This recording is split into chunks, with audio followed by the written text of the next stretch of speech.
सांसद जयप्रकाश उर्फ जेपी हमारे साथ है। तमाम सियासी पहलुओं पर इनसे बातचीत कर लेते हैं। जेपी जी, पहली बात यही कि जिस हिसाब से लगातार फिरौती की वारदातें सामने आ रही हैं, उसको लेकर कांग्रेस कह रही है कि सड़कों पर उतरने की तैयारी है, स्ट्रेटेजी बनाई जा रही है, क्या कुछ रहेगा अब?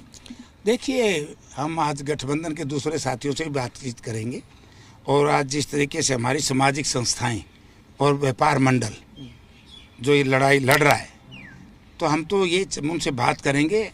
हम तो ये चाहेंगे कि इसको गैर राजनीतिक मुद्दा बना करके सबने लड़ना चाहिए, क्योंकि मानवता का सवाल है, इंसानियत का सवाल है। आज तो इस सरकार में इंसानियत ही खत्म होती जा रही है, मानवता के कत्ल हो रहे हैं।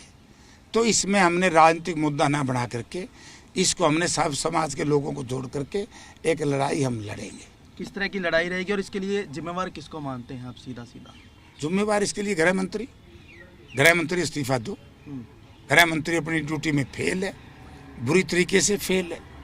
और मैं समझता हूँ कि 42 साल में कितने मुख्यमंत्री आए होंगे। मैं बहुत छोटा था तब से देख रहा था, इतना बुरा हाल मैंने कभी नहीं देखा। अभी एक शराब के ठेकेदार आए थे, उन्होंने कहा कि मेरे को अभी थ्रेट मिला है जेल से, यानी कि तमाशा हो गया। तो थ्रेट क्या हो गया? तमाशा हो गया।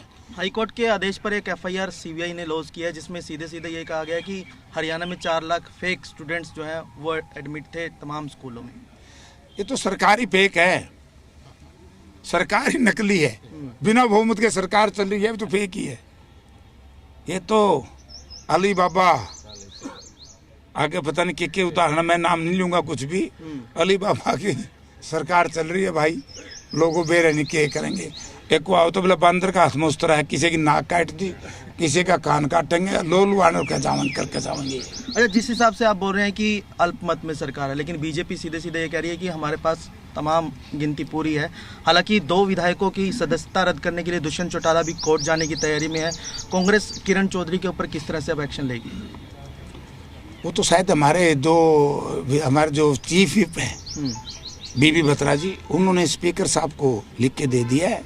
और ये सही है कि कोई भी सदस्य यदि पार्टी बदलता है तो उसने पहले पार्टी की सदस्यता से इस्तीफा देना चाहिए। अपनी जो भी पार्टी ने उनको जिस संवैधानिक पद पे चुना है, एमपी हो या एमएलए हो, उन्होंने कांग्रेस पार्टी की प्राइमरी मेंबरशिप से इस्तीफा दिया, तो विधायकता से भी इस्तीफा देना चाहिए। बीजेपी भी आज महामंथन कर रही है, केंद्रीय गृह मंत्री पहुंचे और दावा उनका ये है कि विधानसभा को लेकर हम तैयारी में जुट गए। वो यहाँ का मंथन करेंगे, उनके तो कुत्ते फैल हो रहे हैं।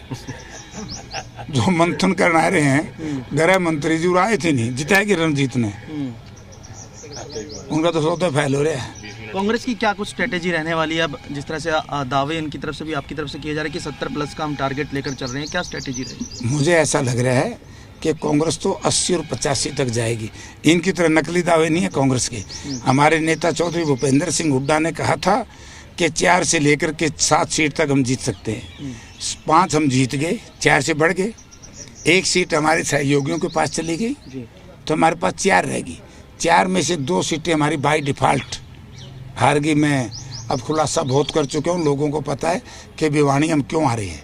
अब मैंने ये फैसला कर लिया, अब किसी का नाम नहीं लेंगे। अब तो जनता से एक निवेदन करेंगे कि जिन लोगों ने बीजेपी का साथ देने का काम किया है, जनता उनको सजा देगी। तो दावेदार एक हल्के में काफ़ी होते हैं, उसको किस तरह से मैनेज किया जाएगा? क्योंकि स्ट्रेटेजी जिस तरह से फॉर्मूला सांसद के दौरान टिकट का बंटवारे का रहा था, क्या वही फॉर्मूला रहेगा? वही फॉर्मूला, एक को टिकट दे देंगे, बाकी सारे साथ देंगे। 70 शुरू होने वाला है, हालांकि अभी इसमें क्वेश्चन आवर नहीं लगेगा, लेकिन अगर हिसार के मुद्दों की बात कर ली जाए, जेपी के क्या कुछ खास जहन में है जो मुद्दे इस बार संसद में उठाए जाए? देखो, हमारे एयरपोर्ट का एक ड्रामा कर रखा है इसने, वो क्लियर कर दूंगा लोगों के सामने।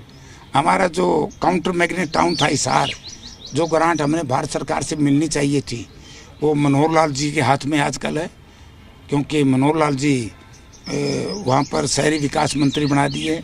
और जो एनसीआर डेवलपमेंट बोर्ड है, जिसके तहत काउंटर मैग्नेट टाउन का फंड आता है, तो मनोहर लाल जी के हाथ में है।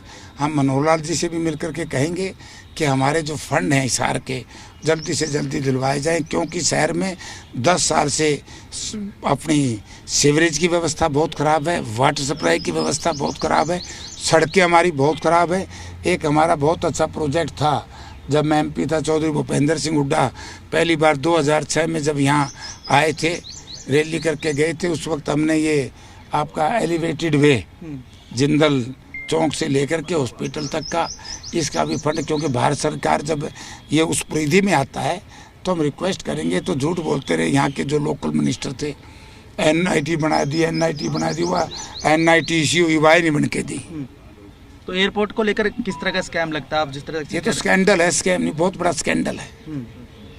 इसके खिलाफ तो हम जांच बिठाएंगे कि क्यों ये कहा गया, क्यों हुआ, किसको नफा हुआ, किसको नुकसान हुआ। चलिए शुक्रिया। तो कुल मिलाकर कई पहलुओं पर सांसद जयप्रकाश उर्फ जेपी ने बात की और सीधे तौर पर जो इस बार सत्र शुरू होगा उसको लेकर भी खुले तौर पर अपनी बातें जो हैं वो कहते जयप्रकाश उर्फ जेपी नजर आए हैं। कैंपस राजेंद्र कुमार के साथ रोहित कुमार, जी मीडिया हिसार।